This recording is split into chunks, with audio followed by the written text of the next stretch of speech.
So the three speakers we have are Lisa Esposito from Farm Philly, from the Farm Philly program. The next speaker will be Deb Benzel, and from the Food Trust, correct? Yeah. And then the last speaker will be Scott Shelley, the Special Assistant to Workforce in the Department of Agriculture in Pennsylvania.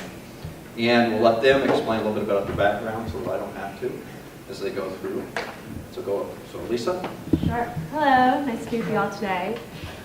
So again, my name is Elisa Esposito. I work for Philadelphia Parks and Recreation, and I'm the manager of the Farm Philly program, which is the city's new urban agriculture program that was started in 2012. Before that, I worked at the Pennsylvania Horticultural Society as a community organizer, and I also worked as a consultant for restaurant chains in Philadelphia to go green, and I've also worked as a private gardener. And I am also an urban farmer myself in the Kensington neighborhood of Philadelphia. So that's kind of how I came to be here at Farm Philly. Throughout my presentation, I'm going to have some pictures up of community gardens and farms in Philadelphia. So I'll give some brief explanations of those projects. And basically, I'm going to try to rein in my time to 15 minutes to discuss a short, kind of brief history of what urban agriculture is through the time and ages, especially in Philadelphia, and then talk a little bit about land vacancy in Philadelphia and how to gain access to land, and a brief overview of our program. So, fingers crossed. Up here, you can see the Brewerytown Community Garden. This garden was built back in 2008, and actually by a restaurant in Philadelphia called Marathon Grill, which is a small family-owned chain. They originally built this farm as kind of a public education outreach program to explain like local food, to kind of teach the consumers the importance of serving local food in restaurants. They were also building their relationships with larger farms in the area outside of the city, and they kind of had this as a demonstration farm. For a few years, they actually hired a farmer to run and build it. They put in a lot of infrastructure into it that would typically be very expensive for an urban farmer, like a water line and a hoop house and electric and cold storage. They since have left this project. It wasn't financially viable for them, and they turned it over to the community, and now it is the Brewerytown Community Garden. And we actually recently brought it into Parks and Rec's inventory, and we've incorporated it into our programming at our large recreation center across the street. So it's an interesting and unique model, and it's a pretty vibrant space. So if you're in Philadelphia and Brewerytown, check it out. So what is urban agriculture? Really simply put, it is growing food in a city. That could mean vegetables, fruits, herbs, livestock, beekeeping.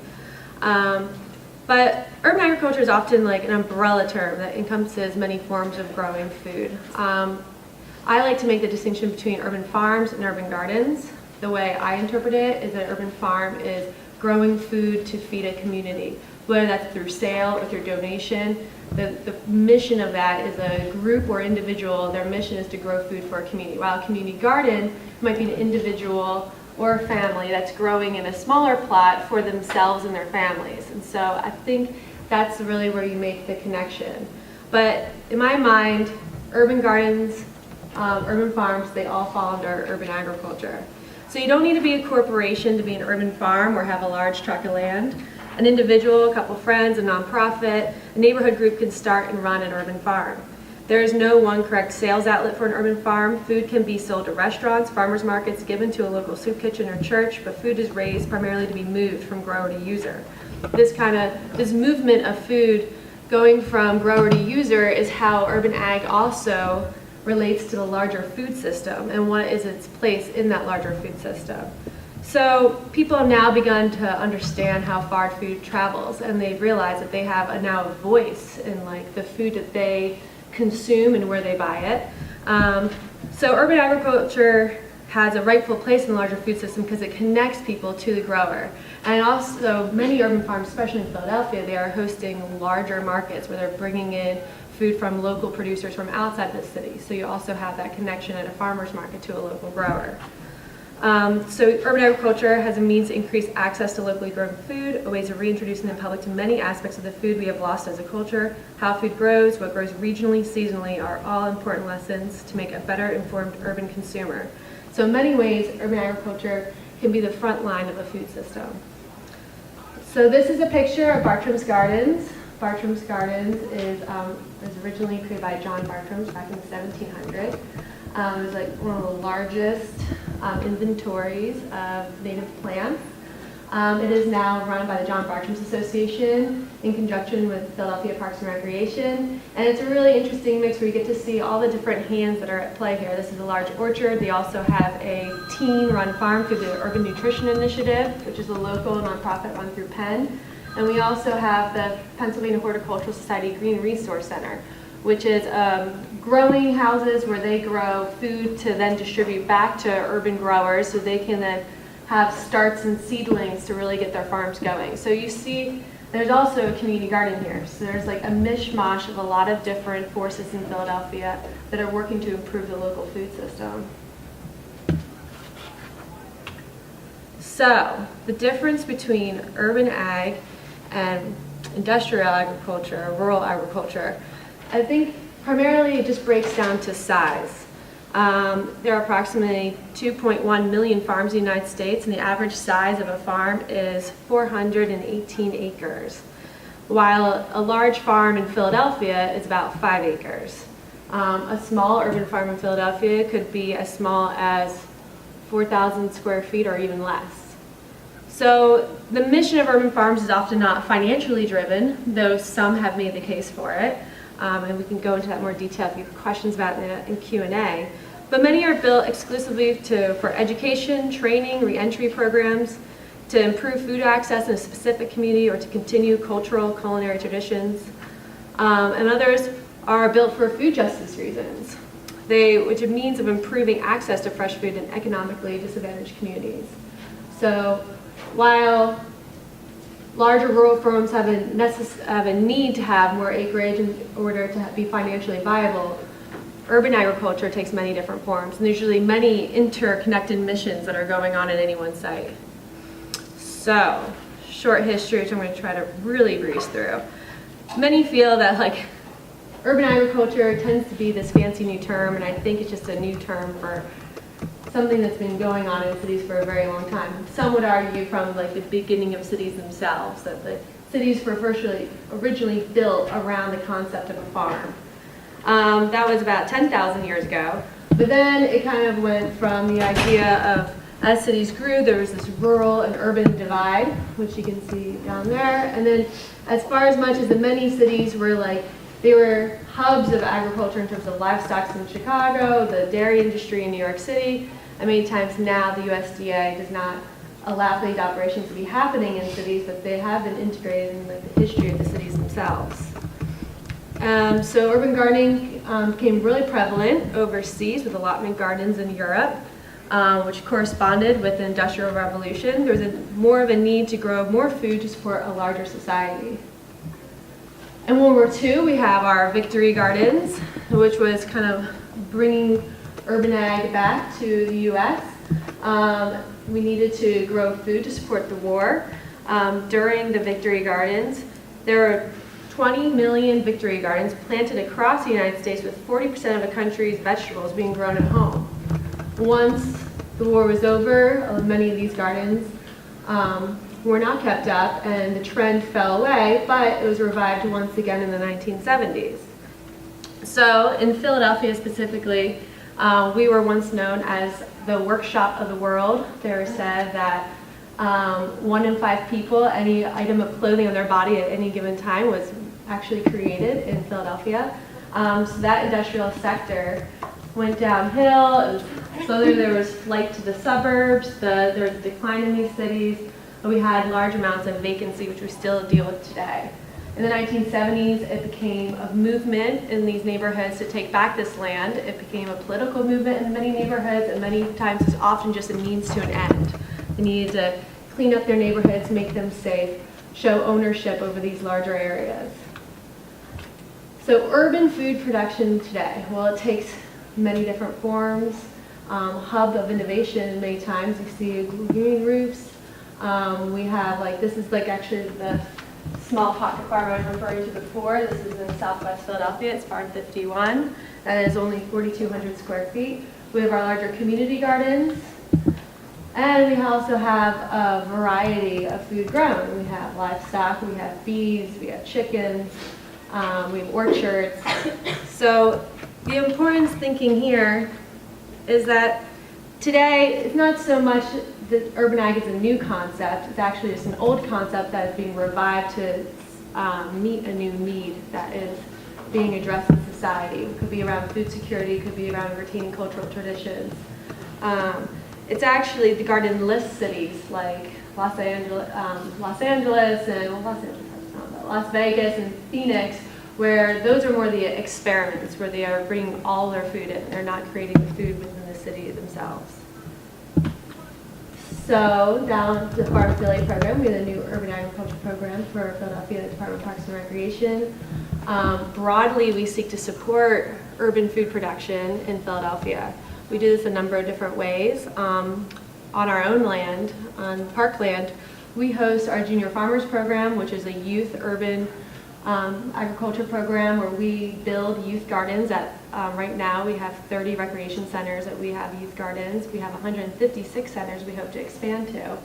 And we teach kids about the joys of growing food, a little about soil biology, food systems, and just trying to have an interaction with nature to revive something within them that they'll share with their communities. We also have Community Gardens Network, so we host over 40 community gardens and orchards on parkland. We are hoping to build resources to support them, and we are trying to then connect the gardeners to each other for mentorship and resource sharing. And then we go into broader topics, which we do a lot of policy work in Philadelphia. We partner with a lot of other city agencies and nonprofits and communities on the ground. One of the main concerns in Philadelphia is garden preservation. So we have a long, rich history of growing gardens in Philadelphia, but there has not been a clear pathway for preservation for these gardens. So we are convening meetings with landholding agencies and now the newly formed land bank to address these needs. So to understand garden preservation, there's kind of a need to understand vacancy in Philadelphia. This map shows the term thrown around a lot is there's 40,000 vacant lots in Philadelphia. There might be, in terms of viable lots, meaning lots that do not have structures on them that are at grade, there are significantly less, more around 30 agencies that own them. And there's also privately owned but tax delinquent lots, and that's a much larger number at 24,000. That is a large hurdle and when it comes to growing the city. And here's an example of so this is also vacancy by type, to understand that vacancy in Philadelphia. Often there's, you have blocks of housing and a couple houses that were abandoned and torn down, and then you have like intermittent lots in between houses, and then you have like the larger parcels. And then you have, you can see here, it could be confusing if someone were to come on this lot, they might assume this is all one ownership, but it's in fact two different lots with two different owners. So to address these problems, we have created the newly formed land bank. The land bank has a tool within it that it could bring in these tax delinquent lots back into the center for the purpose of development. And one development would be to preserve an urban garden or farm. So as a real example, this is Emerald Street Community Farm in Kensington neighborhood. In 2009, it was this lot.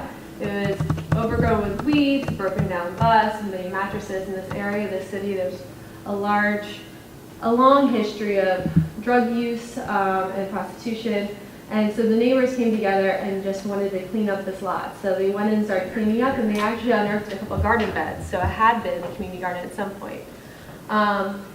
Then, going to 2015, it's been cultivated into a community farm where they have open farm days. Folks come together, they grow together, they share in the harvest, they donate all the excess food to a local soup kitchen, and they also run a lot of neighborhood programs.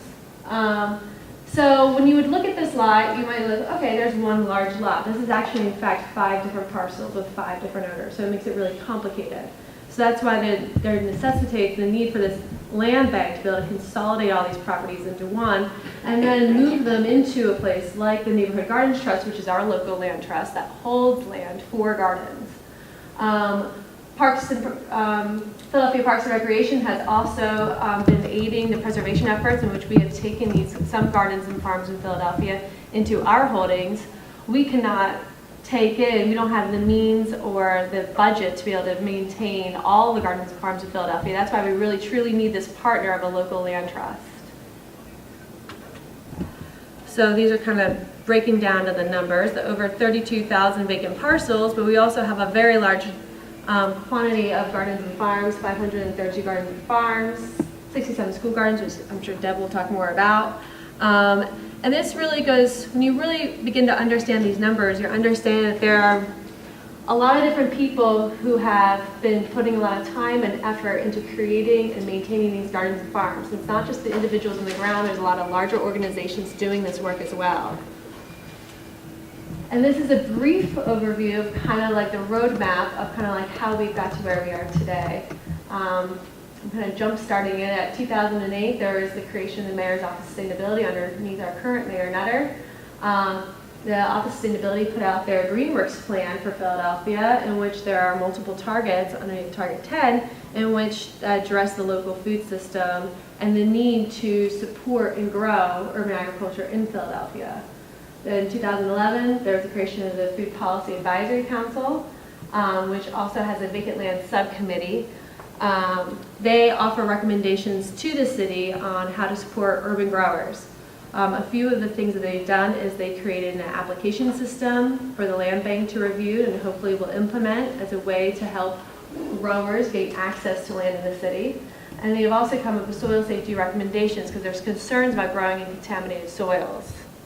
We have a zoning code that's very permissible for urban agriculture. There's only a few categories in which it's not permissible in, which is like the kind of like the largest industrial categories and also ports.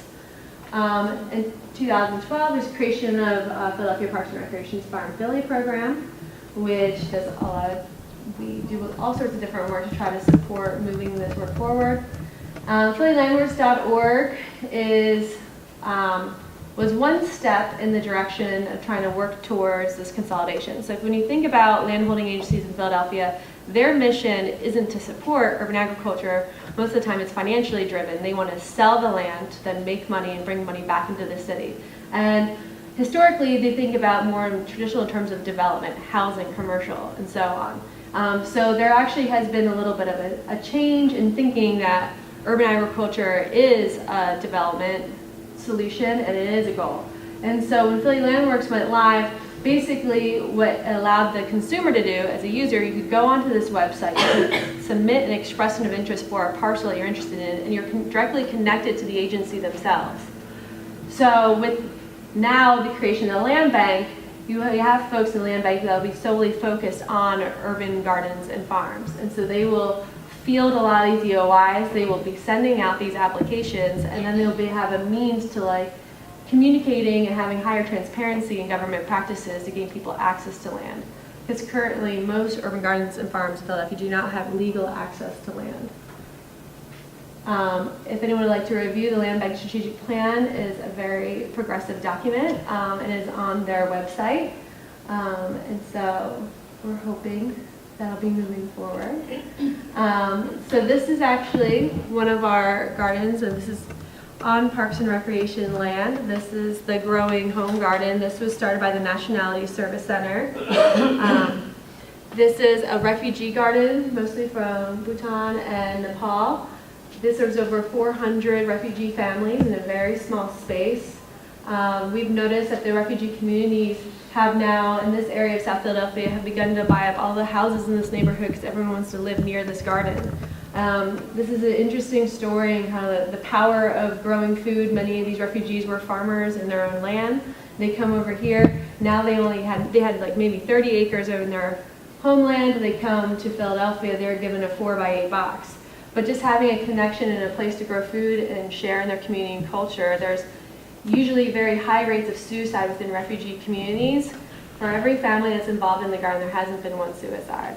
And we just find this a very powerful number, that this garden has been able to be a place to bring these communities together.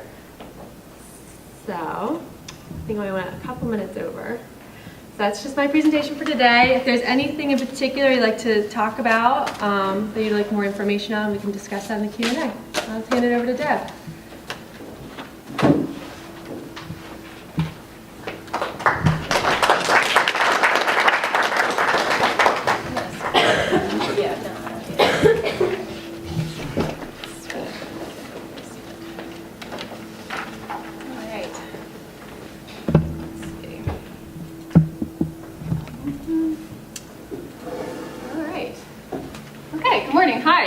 everybody. Thanks, Elisa, that was great. I have a couple little things I'm going to touch on that Elisa touched on, and she definitely knows a whole lot more about the land bank thing than I do, although I'm going to touch on it from a slightly different perspective. But anyway, my name is Deb Bensel, and I'm with the Food Trust. We're a nonprofit organization located in Philadelphia, although we work regionally and nationally to support programs, strategies, and policy that help increase access to healthy food and information to make good decisions about that. It's really great to be here with everybody today, and my job is really to talk a little bit about urban agriculture and farming in Philly.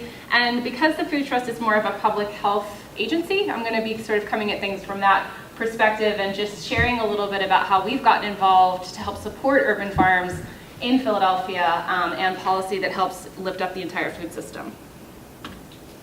So just briefly, I'm going to give you just a little bit of an overview about the Food Trust. Our mission is to ensure that everyone has access to affordable, nutritious food and information to make healthy decisions. And I bring that up because that's really sort of our holistic model that we use. So it's not just about access, it's also about education, it's about food literacy, it's about cultural appropriateness of foods. And we were founded over 20 years ago as an outgrowth of what then was called the Farmers Market Trust, which was sort of a within Reading Terminal Markets. Anybody know what that is in Philadelphia? Okay, so sort of grew out of that, and we actually started the organization by starting a farmers market program. So healthy, locally grown food and supporting the agricultural community has always been a part of what our organization does. So, we know that the food environment is a really important predictor of health, what we have access to and what we don't. From supermarkets to farmers markets to corner stores to school meals, all of these things are really important in helping to predict long-term health outcomes. And of course, we know that we have some very serious health issues in Philadelphia and nationwide. So at the Food Trust, we really want to support healthy retail development, and we do that through policy advocacy by creating space and coordinating farmers markets with all kinds of programming, supporting healthy corner store development. But we know that sort of the food environment and the retail environment just isn't the whole picture. And I actually meant to do this a moment ago, but I also was just curious who was in the room for a moment, so if we could just pause for a sec. Students at the university? Awesome, great. Faculty? Okay, great. Anybody from nonprofits or outside the university? Okay, I think that covers everybody. All right, good. Just wanted to take the temperature. So, again, coming from the public health perspective, this is sort of what we've been facing in Philadelphia. We tend to zoom in a little bit on childhood obesity at our agency because, of course, we want to try to get kids when they're young so that they grow up to be lifelong healthy eaters and they have the skills and education and knowledge that they need to have a healthy life.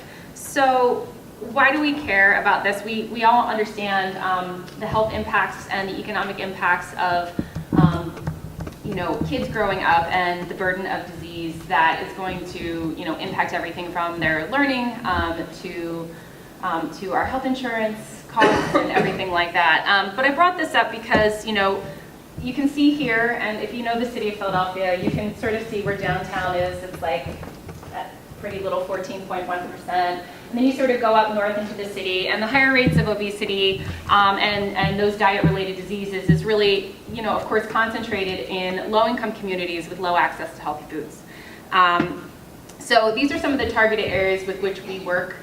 We work pretty closely with the Philadelphia Department of Public Health on a lot of what we do, but I wanted to show you this just to show some disparities,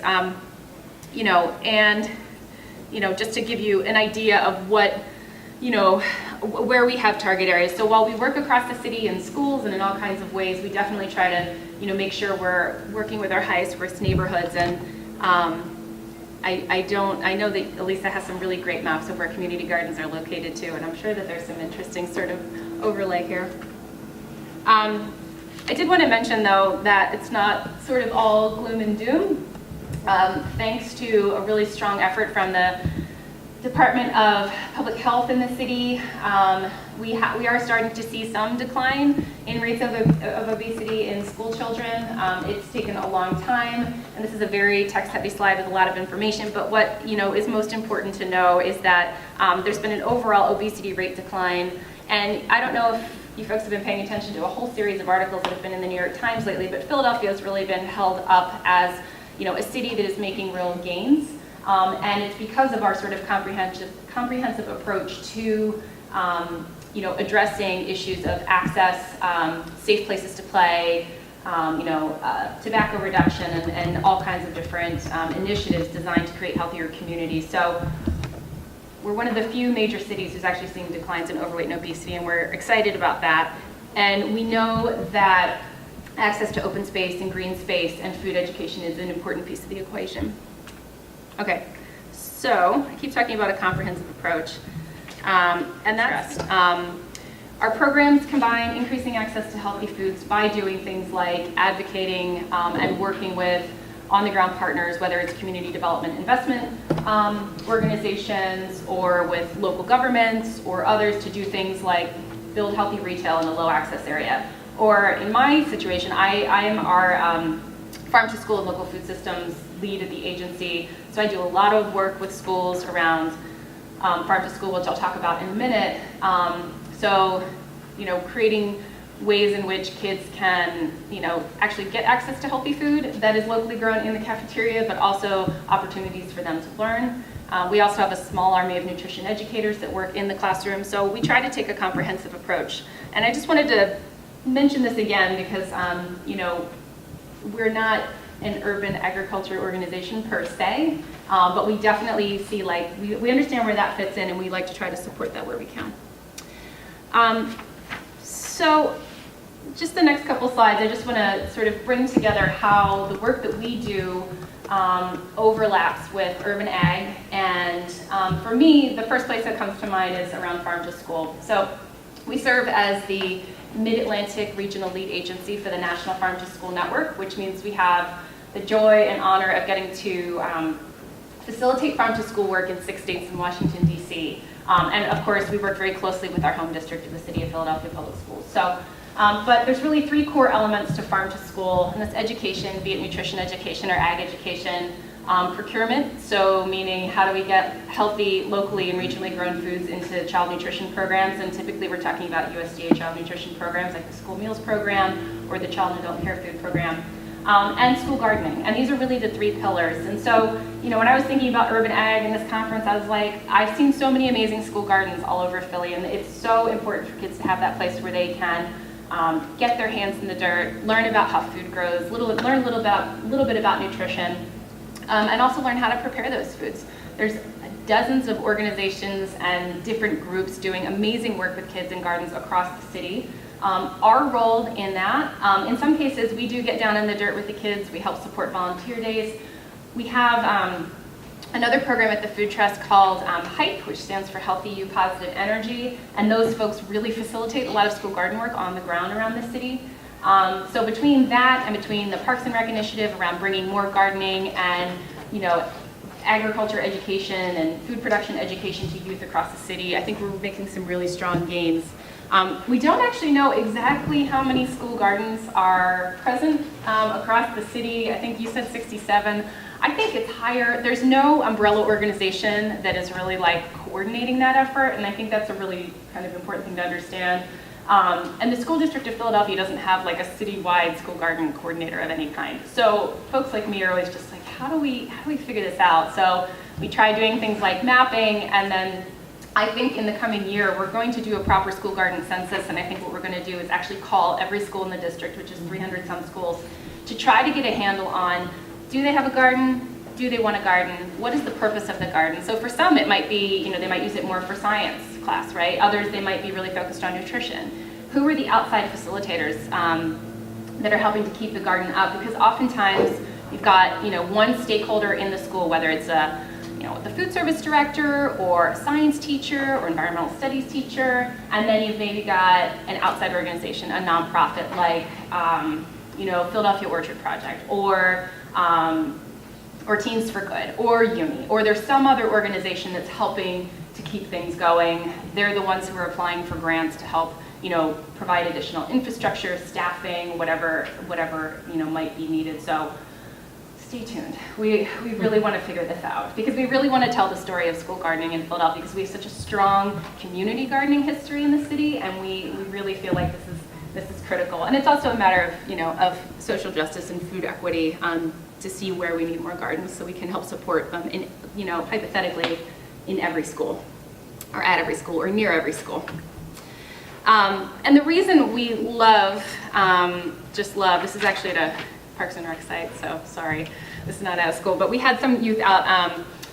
We talk about school gardening, and it's really important because we know that kids are much more likely to try and enjoy things that they've been able to grow themselves. This is really critical. There's a lot in the news these days about school meals and kids throwing away food, which, for the record, isn't actually happening the way that it's being put out there. But giving kids the opportunity to learn how food grows really gives them confidence. It makes them feel ownership, and it really empowers them to try something new. So we're a big believer in school gardens in general and supporting, good nutrition and food literacy. And I just love this picture because she could not get enough of the sprayer. Did the entire garden, and it was a really hot day. That was a couple months ago when we had a youth leadership event. And I just wanted to take one moment too. I don't want to throw too many statistics at you, but the National Farm to School Network recently put out a fact sheet on the benefits of farm to school, and I just wanted to list a couple of things. We know that when there are farm to school programs in place, eating behaviors do start to change over time. Kids are exposed to different items. They tend to consume more fruits and vegetables through farm to school meals than if they didn't. So up to 1 1/3 servings more per day of fruits and vegetables, which might not sound like a lot to me and you, who might do a really great job eating all of our veggies, but for kids that's a really significant difference. It tends to reduce screen time, and it increases physical activity, and gardening, of course, is a great way for kids to get physical activity. They also tend to have increased knowledge and awareness about gardening, agriculture, healthy eating, and local foods. And that's really sort of why we want to push farm to school practices, not just in Philadelphia, but across the country. I mentioned our youth leadership program, HYPE, because that's really the most direct way that we have the opportunity to connect with school gardens. Our HYPE youth leadership team, the way that this program is set up, they help create youth-run wellness councils in schools across the city. And each of those councils has an adult faculty advisor from each of the schools. They get to pick what they want to work on in order to improve the food environment or the physical activity environment. And many schools are really interested in gardening. Some of them have had gardens going for a while. Some want to implement gardens. Some recently just went after funding. They're going to be putting in new gardens. It's very exciting. So our team at the Food Trust helps them get there by supporting them with proposals for funds, by helping them do build days, weeding, coordinating other groups to help support the garden. So we really just try to help support these schools in whatever they want to do, with a real focus on youth leadership, which is what I should have said. This is really all about the youth taking ownership and leadership in their schools and influencing their peers. The adults, it's always hard, but we take a step back when working with these kids. I also just wanted to mention, in terms of supporting urban agriculture, as I mentioned a few moments ago, we've had a farmers market program at the Food Trust for about 23 years. We now operate about 30 farmers markets across the city. We also help support farmers markets in a couple of outlying communities as well. And as more and more urban farms have gotten their footing and they've gotten infrastructure in place, we've been able to give them space at our farmers markets to sell their produce and to educate folks about, urban agriculture, healthy food. This picture here is of the Urban Nutrition Initiative, which Elisa also mentioned.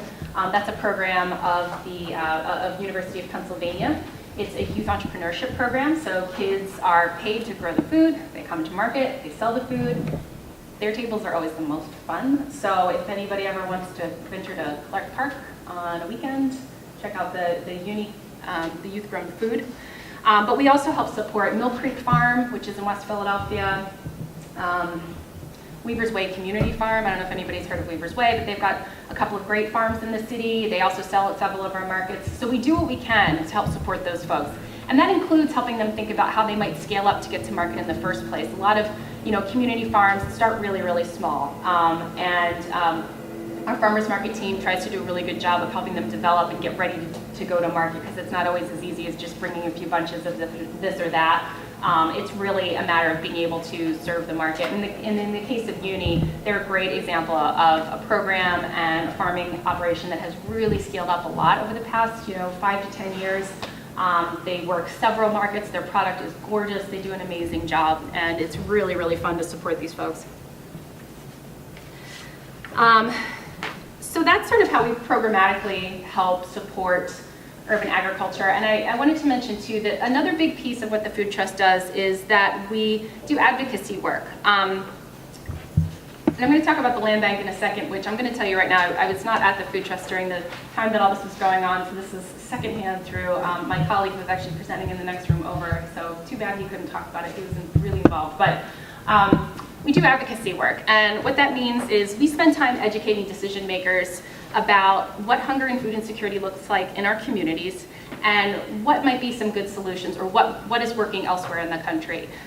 So we educate on everything from healthy retail development to farm to school. We work closely with our decision makers too around supporting grant programs that support farmers markets and community food programs and things like that. And we just really want to educate folks about the food system and sort of what the public health issues are and how, these strategies of working within the food system can help address those. So, a whole bunch of organizations came together several years ago to really address the fact, and Elisa spoke about this very eloquently, about the need to create a land bank because of the incredible decentralization of all of these parcels of land. So it's going to be really important to try to do what we can to streamline things, consolidate those properties, to make it more accessible for folks who wanted to either continue with their farms or their urban gardens or their community gardens, because sometimes we would hear horror stories of folks that had been gardening for many, many years and suddenly it's turned over to another developer and they lose their property. So everybody wanted there to be systems in place to help folks do what they wanted to do. I borrowed this slide from phillylandbank.org, and if you all want to learn more about the Philly Land Bank, that's the place to go. And the strategic plan that Elisa mentioned is up there, as well as a nice history of how this group got started and what they did. But approximately 40,000 vacant properties exist, in Philadelphia. Managed by, this was before the land bank, 4 public owners, all different sales processes. So you can imagine as a public citizen, you might have a really hard time navigating that system if you're trying to keep your community garden going. You might imagine that that's an awful lot of bureaucracy. And meanwhile, there are a lot of groups that wanted to do more for their community. They wanted to clean up the lots. Maybe they didn't want a garden, but maybe they wanted some great retail development. And it was just getting really it was really difficult. It was a lot of passing the buck of who was responsible for what. So what the collaborative really asked for, and their goals really distilled down, was one owner, right, of all the publicly owned vacant property, one process for the transfer of land, one standard inventory for vacant land, because not only we knew there was 40,000 vacant properties, but everybody counted it kind of differently, so one inventory, and really one maintenance plan, importantly, so that things were managed in a way that was equitable across different neighborhoods. So this is just a quick shot of all the different organizations that were involved. This entire collaborative also was calling for, on top of those sort of nuts and bolts logistics of land banking in terms of processes, but really transparency to the process too. Everybody wanted that process to be transparent. There's a strategic plan in place now that was approved, last year as well. So if you want to learn more about the land bank, I had the bill number up there. It's bill number 130156A. It's actually really comprehensible. I'm not a legal scholar on any level through sort of the changes to the structure that were being made, and it's very easily digestible and common sense. So I think everyone's really looking forward to what this is going to mean for the city in terms of preservation of green space, urban farming, and neighborhood revitalization in years to come. And then finally, in terms of advocacy, I would be remiss in my position not to also mention, because this is incredibly immediate right now, the Farm to School Act of 2015. We have a lot going on in the news right now. Some of it good, a lot of it not so great. We also have presidential campaigns that are eating up a lot of front page space, as you may have noticed. But the other thing that's happening in Washington right now is lots of debate over the reauthorization of the Child Nutrition Bill, which when it was passed in 2010 was called the Healthy Hunger Free Kids Act. That is the bill that pays for all of the USDA school nutrition programs, the child and adult care food program, and also WIC. So these are all really, really important programs in terms of nutrition and our kids. When the Healthy Hunger Free Kids Act was passed in 2010, the first Farm to School Act was passed along with it, and that provided for a new USDA Farm to School grant program, which was really, really exciting and something folks like us and many other farm to school advocates across the country have been advocating for a really long time. So $5 million was set aside for several years for a new USDA Farm to School grant program. What also happened in 2010 was that the USDA Farm to School office was then fully funded. So now we have regional administrators across the country. They just have a lot more capacity, and it's been so terrific to have USDA way, way, way more involved in farm to school than they were sort of allowed to be otherwise, and they just didn't have the capacity in the past. This year we're asking for $15 million for the grant program per year, which we actually need based on the number of applications that come in every year. We really need more like $30 million, but we have the feeling that people are going to say no to that. So we decided to compromise around $15 million. And some of the other things that the Farm to School Act asks for is, just removal of some administrative barriers, doing more to help Native communities tap into resources, including USDA Farm to School grant funds, and also to expand the USDA Farm to School grant program to include preschool initiatives, which it currently does not. So, a lot going on in school meal nutrition, and I just had to talk about that because you're a captive audience and it's very important. So, that's that. Thanks, and I look forward to your questions later. You may have heard Secretary Reddy speak this morning about land and that sort of thing. The Secretary is really passionate about this whole matter of beginning to reinvent and re-understand what the whole agriculture and food system is all about. So one of the topics that he has put out there as one of the big policy initiatives is in the area of workforce. So it's interesting. That's why I was hired. I was the director of the Workforce Investment Board in Lancaster County for 14 years. I retired, supposedly, in February. And while going back to Penn State to work on my PhD, when I hit a snag, it was coincidental. I ran into the secretary and I said, hey, I'm having trouble getting through that program at Penn State because I'm 2 years overdue on a whole bunch of stuff. And he said, well, come and work for me. So I did, and the rest is history. So what I'm going to do is just tell you a little bit about what a 63-year-old PhD candidate who works at the Department of Agriculture has learned in the last 5 months about urban agriculture. It's been an interesting journey, and I think the stories are as good as kind of the summary, but I'll give you the whole package. First thing I learned is don't come and tell people you're from the government and you're here to help. Doesn't get you on the right footing.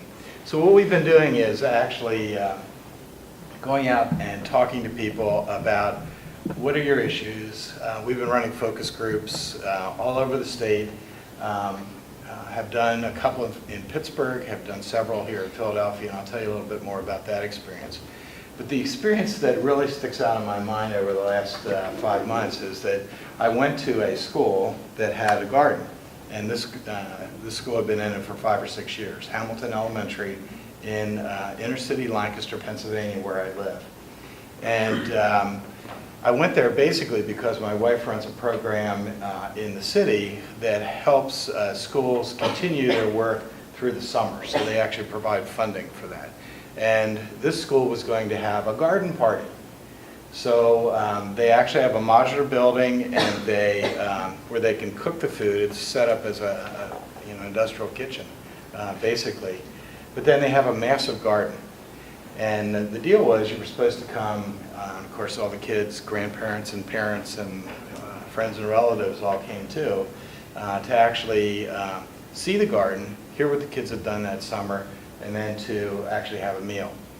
And the interesting part was, and when you're from the Department of Agriculture and you go to these things, people say, do you want to say a few words? So I always say a few words. So I basically made a comment that, first of all, I'm sure that your teachers have told you over and over again about how agriculture is a very, very good way to learn about science and math. And of course, all the teachers were going, yeah, we really have been doing that. And then I said, but the other thing you need to understand is that one of these days you might want to be a farmer. Not all farmers grow up on farms. And it was interesting because almost had the words left my mouth when this little girl, about this big, she was 6. She was one of the young ones in the program. She raised her hand and she said, Mr. Shealy, so can you tell me how to become a farmer? And of course, I didn't really expect that. But I did what I usually do, and I reached for a business card. And I said, yes, I can. And I said, how about if I give you this, but you show me where your parent is, and we'll talk about that. Sure enough, I met the grandma later, and grandma said she's really serious about that. She's really interested in becoming a farmer. And I said, well, it's a little young, but let's try to get you hooked up with a 4-H club because they take the kids, the real little people. And as it turned out, as we talked a little bit further, we knew the family and all the rest of it. So it was a nice kind of touchstone. And it really kind of, brought home the point to me that what we need to be doing is looking for people who may be out of, that are not part of the traditional way that we find farmers. Farmers can be different. They can be diverse in terms of their backgrounds and all the rest of it.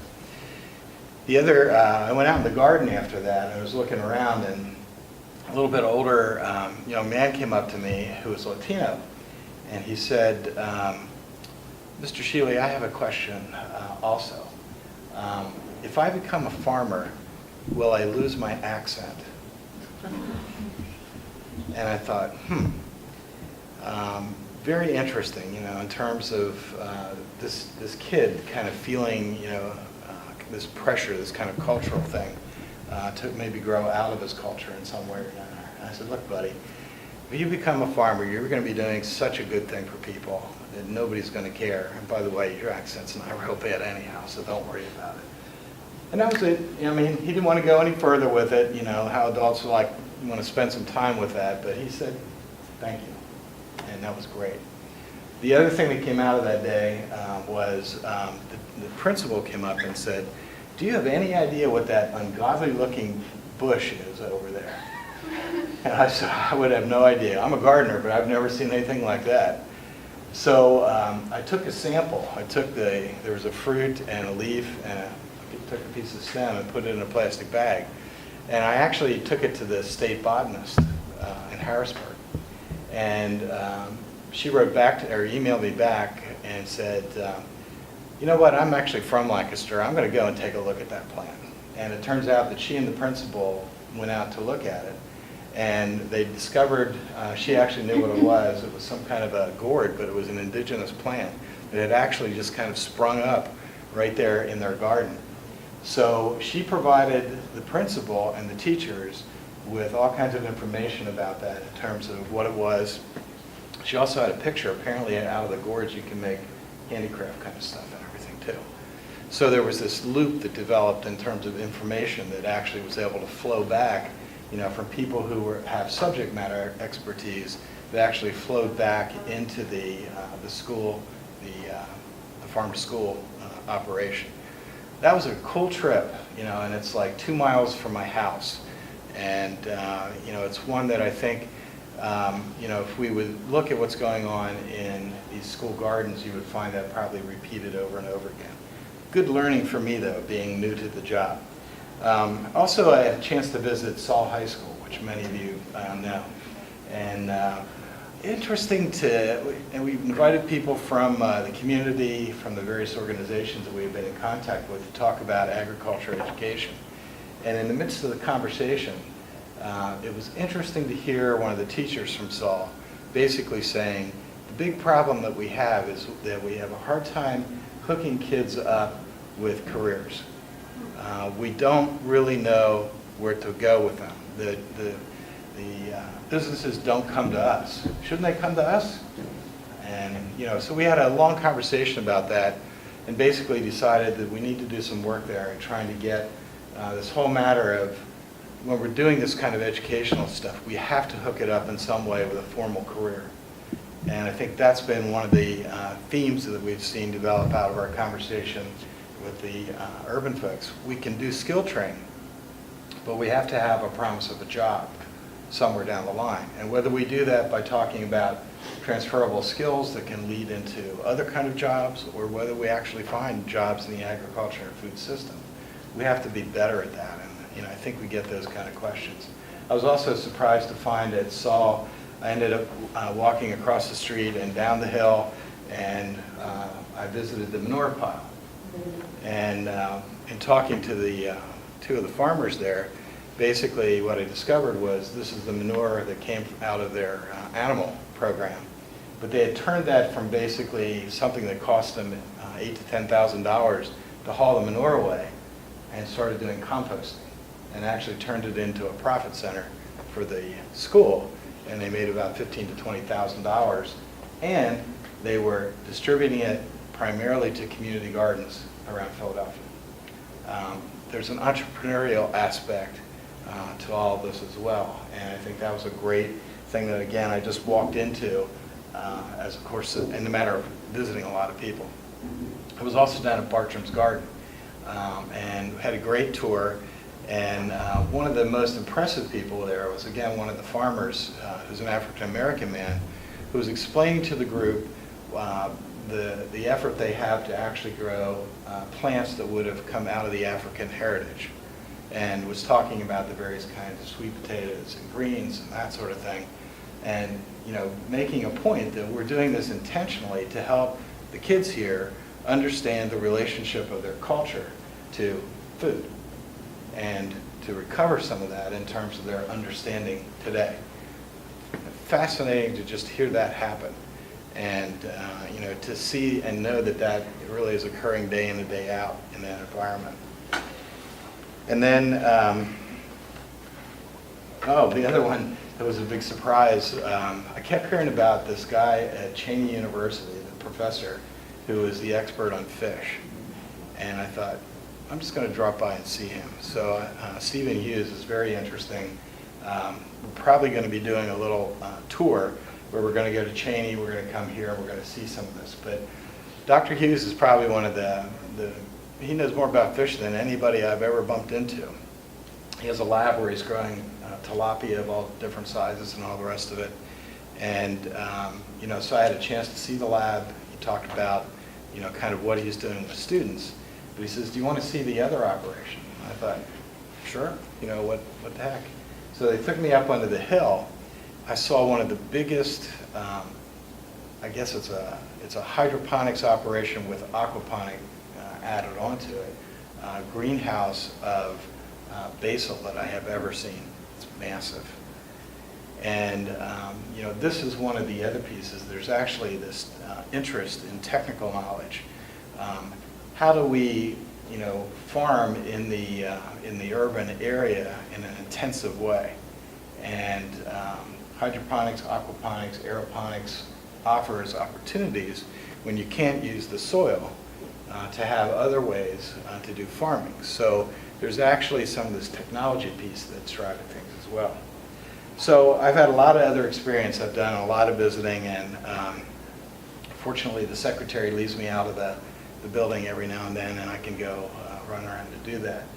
But a couple of things that we've learned, and a lot of this has been by actually going to Pittsburgh and to Philadelphia, and again sitting down with this kind of broad coalition of urban farmers that we found there, and just kind of taking notes and trying to take it in. As we've talked to the groups in both areas, and actually some folks in Harrisburg as well, we find that there's people who are in urban agriculture for different reasons. And they run the gamut from things like, there are people who are actually running businesses. I mean, real businesses that make money. So there is this entrepreneurial enterprise, piece of urban farming. But actually that's very much in the minority in terms of what we found.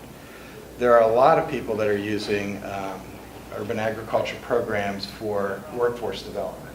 It tends to be pretty much focused around young people. It's a good way to teach science and math, and that kind of thing. And I think teachers get that, and there are more and more folks in the STEM movement that's out around that are using agriculture as a context for teaching STEM. So, I mean, that's all good. The piece that kind of goes with that is there are many programs that have been, that are developing or are in place that relate to things related to rehabilitation. So for adults, it's kind of a learning piece, but it's for people who have some kind of issue that is keeping them from going back to society. We just had a meeting up in Harrisburg. We had people from, I guess, one of the prisons. There's a big program through the Horticulture Society. We talked about ex-offenders and about the fact that in days gone by, almost every state prison had a farm. Well, there's a reason for that. You know, it's a way for people to be productive, increase their self-worth, all that kind of stuff. We had folks from Pittsburgh come in and talk about, so with Pittsburgh Mercy Health System out there, talking about using agriculture techniques with people who have mental disabilities and you know, folks who are, you know, kind of recovering from substance abuse and that sort of thing. So there's this kind of rehab piece, you know, about all of that as well. It's been very interesting. I did a lot of my clinical internships in state hospitals, and I remember those days when, again, state hospitals also had farms. So, you know, it's something that was done in the past that people are kind of reinventing as they come back to them. So enterprises, workforce development, rehabilitation, many programs are into it for community development. Again, you saw illustrations of that from the folks that talked earlier. This is a good way to engage the community, to bring it together, to deal with a common issue and the number of farm markets and connections where food's going to housing projects, you know, all that kind of thing. Probably I would say that's the biggest group of folks that are involved in urban agriculture, people who are involved for the sake of the community. Farm to school is another one, and somewhere in the midst of all that stuff, there's the people who are into urban agriculture because of nutrition issues. We want, you know, better quality food so people are healthier, and ultimately that will affect the community as well. So I don't know, there's probably other ones that I could add to that, but that's kind of what we've seen as the list of the motivation for entities to actually be involved in urban agriculture. A couple other things that I've noticed is that if you begin to look at the topics that are on people's minds, they tend to be, I kind of divide them into the more ideological kind of stuff and the more technological kind of stuff. People are talking about food sovereignty, food access, food justice, you know, all part of this, you know, interest in terms of the community and how do we engage that and how do we empower people as a part of the engagement process. So, I mean, I think that comes through loud and clear wherever we've had these conversations. That's definitely a part of why people are at the table. But we've also heard some really interesting interest in technology to the point where, you know, I think that what will happen is as we begin to think about what the department will do to support some of this work, you know, we're going to think about how do we bring some of this technology to the table, or how do we help people collaborate in communities of practice so that we can share some of that. There's a lot of answers that are out there in places like this college, Penn State. We have to get people to share that a little bit more, and to have people from the community bring their questions and to have, you know, ways that we get that done. But things like intensive agriculture. How do you grow more stuff on a given acre of land? That's a huge learning that probably urban farmers can teach rural farmers more, because we tend to find them getting more production out of a piece of land. How you do that, the actual technique of that, I think it's really important as we begin to think about what's the agenda for curriculum development as we move forward. The other one that we found is in cities, you're many times dealing with soil remediation. You know, basically, because many of these gardens end up on sites that have had industry involved in some way or another. We found, you know, high levels of heavy metals. There's all kinds of different issues in the soil. So, you know, we are kind of pushing the development of some kind of a task force Penn State will probably be involved in it.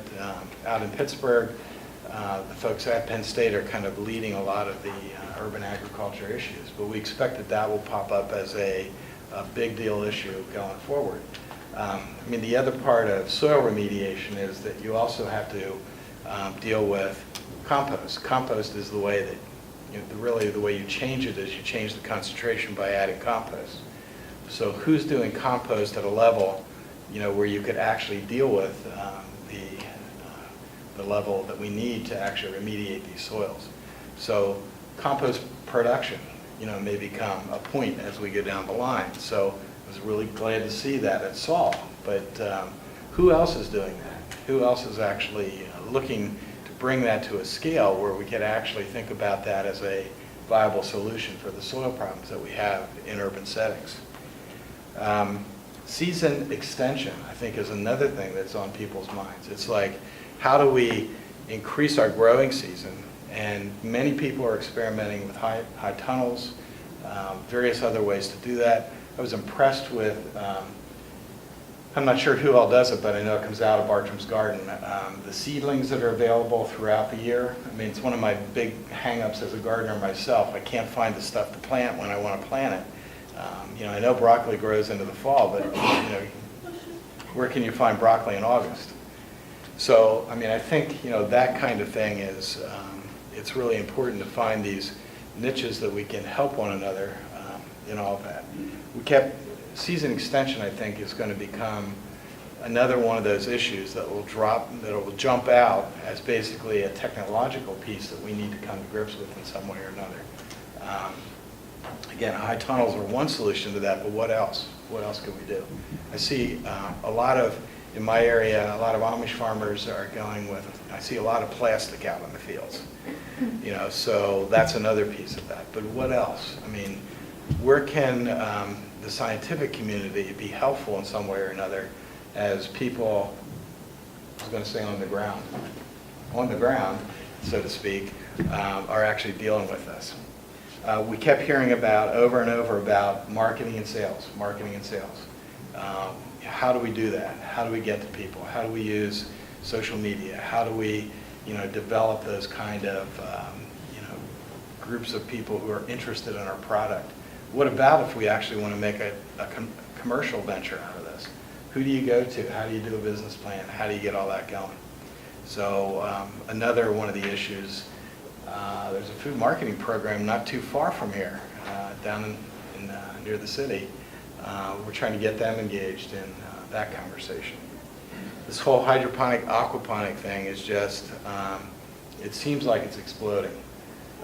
But we know of a lot of that here in Pennsylvania is in the eastern part. And one of the things we do plan is a little bit later in November, we're going to do a tour where you can actually come and see different those kind of operations. A lot of it is just people need to come and see it. And you got to get a feel for how does it work, what's the equipment, what's the scale that you need to begin operating on, is it big, is it small, what are the options that are available. We hope to be kind of a facilitator for that kind of conversation going on. And when I say we, we're talking about the Department of Agriculture. And then finally, I mean, back to what I actually was hired for. This whole issue of where are we going to find people jobs is a big one. And one of the things that we have done at the department is to take a look at where are we going to need the jobs in the agriculture and food system going forward. So we know that if you put those together and you begin thinking about the broader system, we've pegged a number of somewhere around 75,000 new jobs or replacement jobs for people who are retiring in the next 10 years. Well, that's the answer to the ag teacher at Saul who's saying we can't find our kids jobs. But we have to figure out how to get those people together into the right career pathways. And then I think we in the ag and food industry need to do a lot better job of actually saying what are those careers. We have, focused on about 25 occupations that we think will be the occupations for the next 10 years. Some are in agriculture as you think of it, some are in food processing, some are in conservation. Some are things like meat cutters and bakers and people like that, where many of the people who are in those occupations will be retiring. So, that's part of what we have to do, is to kind of put that out there. And then the other important piece, and this is where I'll close, is that we have to be able to provide training for people as they are interested in those occupations. When we looked at the 20-some occupations that we've identified as the in-demand jobs for the next 10 years, we found that only 8 of them had defined career pathways with defined training. There's just not much going on out there. And I can guarantee you that people who come trained, and that does not necessarily mean with a degree. A credential, skill training, short-term kind of stuff is good. When I was with the Workforce Investment Board, we did a 2-week training program called Introduction to Manufacturing, with all the stuff that people wanted in manufacturing when they hired people, and people were getting jobs like that, including ex-offenders and other folks who have more difficult situations. That's the kind of thing that we need to focus on. So one of the other pieces that I'm engaged in is we are going to be doing a total evaluation, reevaluation of the ag education system in Pennsylvania at all levels, top to bottom, really looking at this question of between the high school agriculture program and the Penn States and Del Val's of the world, what else do we need to be able to fill the gaps that employers need as far as these careers that are out there. So all that's coming down. We're going to try to develop community practice to share technical information. We're really serious about a conference. As you know, we have no money right now. Just a fact of life in Harrisburg these days. But we're trying to pull a conference together in Pittsburgh and Philadelphia sometime probably early next year to move some of these issues forward. And I can't read my own writing. Oh, the other thing that we are interested in is actually trying to put a value to some of the intangible things that are part of these efforts, because we think you need to be able to talk about numbers in these days to get people to support you and that sort of thing. So these are all things to come. So at this point, we're pretty close to the end. My colleagues come up and join me here, and we'll take some questions. I want to thank all the speakers. Thanks, Scott.